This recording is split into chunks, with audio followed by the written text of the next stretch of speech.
If you're an organization that's about to embark on a digital transformation and you think your employees and your team are all on board and they're going to be fully supportive of the project, I hate to break it to you, but you're wrong. My name is Eric Kimberling. I'm the CEO of Third Stage Consulting. We're an independent consulting firm that helps clients through their digital transformation journeys. And when we're working with clients, especially C-level clients, executives, project managers, and other higher-ups within organizations, as they begin their digital transformation journeys, they typically have the same sense of excitement around how excited people are for the project. And generally that's true early in a project, but there's a lot lurking under the surface that leads to resistance, and that's what I want to talk about here in today's video.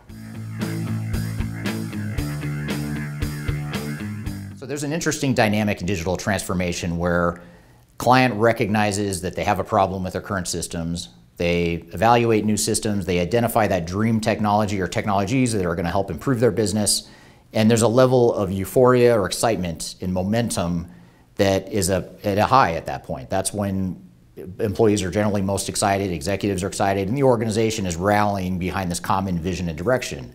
Unfortunately, that's as high as the excitement ever gets. In fact, it starts to drop off during implementation.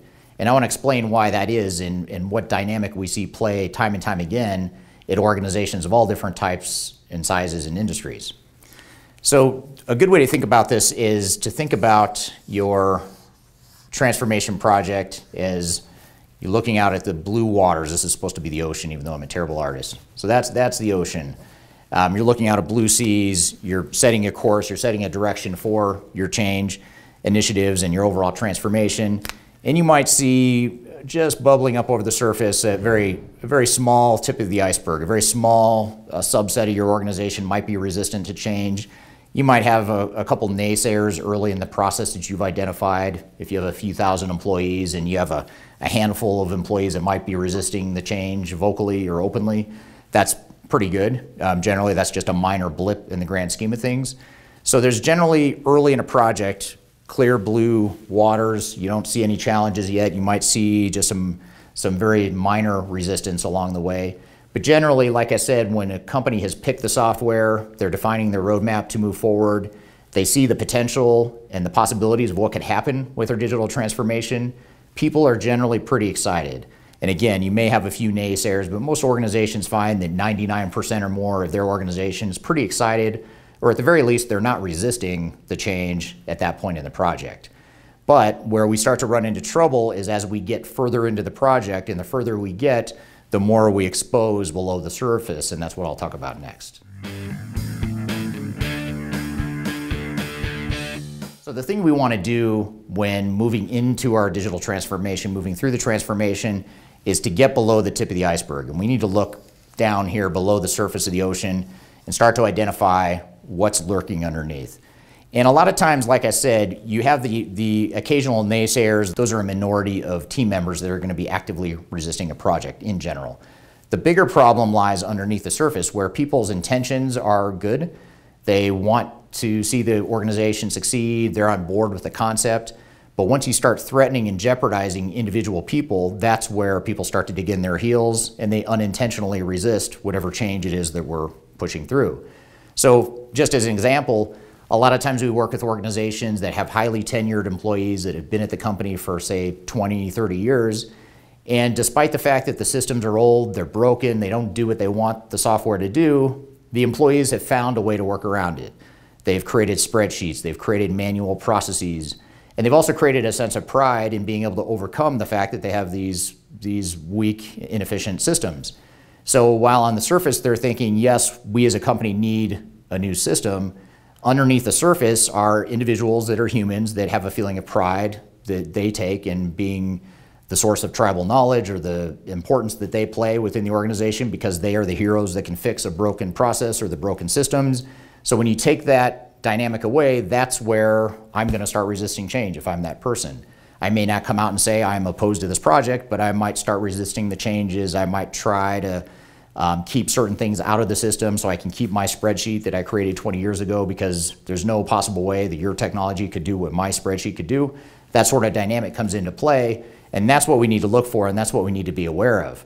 Now, by the time we see or have the impact of this entire iceberg, much like the Titanic.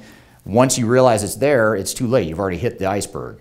So if we wait until we see below the surface, until we feel the impact of the ship, so to speak, we've waited too long.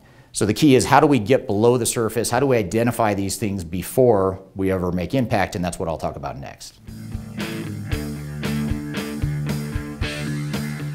So to get below the surface, the biggest thing we can do is measure and analyze what's below the surface. Measure and analyze the sources of resistance. We're not measuring whether or not there's resistance, because we know there is going to be resistance. And I can assure you, whatever organization you work for, no matter how simple it is, no matter how on board your people are, no matter how simple your business might be, no matter how committed your people might be, there is going to be resistance to change. We need to find it now before you feel it later on. So the way we do that is we need to recognize not if, but where are the sources of resistance. So we typically will help our clients through an organizational assessment that's meant to uncover this stuff before we feel the impact. So we'll do an online anonymous survey to identify a number of criteria and measure those criteria. We'll augment that with qualitative focus groups that are meant to uncover qualitative criteria. And the whole idea is we're looking for things, characteristics, and cultural traits within an organization that is likely to create resistance as the transformation continues.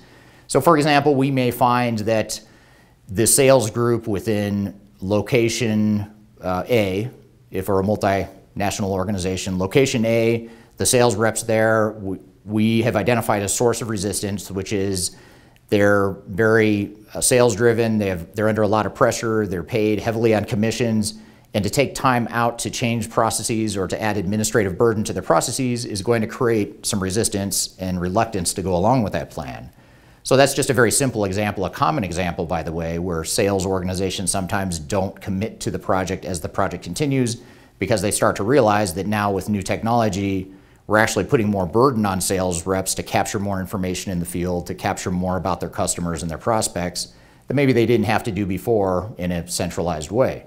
So that's just one example, but those are the types of things we want to be looking for, are either by geography, by department, by individual or individual work group. What are those sources of resistance? And an organizational assessment that is a two-prong approach with those focus groups and with those online surveys is a tool that we use to identify those sources of resistance. And ultimately what you end up finding is there are going to be certain parts of your organization that aren't as resistant as other areas, and there's going to be some that are more resistant than others. So we really want to tackle and focus on those areas that are going to be the most resistant and figure out how do we address those areas, and also how might that resistance affect your overall transformation plan. And I'll get to that here in this next portion of the video. So the final thing we do in navigating resistance to change and figuring out how do we uncover what's below the surface here is to define that change strategy. We've already identified what these potential sources of resistance are going to be. Now we need to identify what is the right change strategy and tool set and methodology that's going to allow us to tackle in a very surgical and precise way those sources of resistance. And again, those sources of resistance a lot of times are cultural. It could be like the sales example I gave in the previous segment. It could be something that's more broader across the entire organization, like lack of communication between departments or lack of top-down communication, whatever the case may be. We're looking for things like that or indicators like that that suggest there's going to be resistance to change or organizational challenges during the implementation. And our change strategy that we define and the plan we define should be designed to tackle those immediate and pressing red flags that we see at this point in the project. So defining your strategy and plan based on what you uncover underneath the surface is a critical next step in the process. So to summarize into one sentence, it's don't be fooled by the momentum that you're feeling now. Certainly ride the momentum, enjoy the fact that people are excited, build on that, continue to ride that momentum, but also recognize that there is lurking under the surface resistance to change. And let's get ahead of it, because the sooner we address this before we feel it, the more effective we're going to be and the less likely we are to lose that momentum.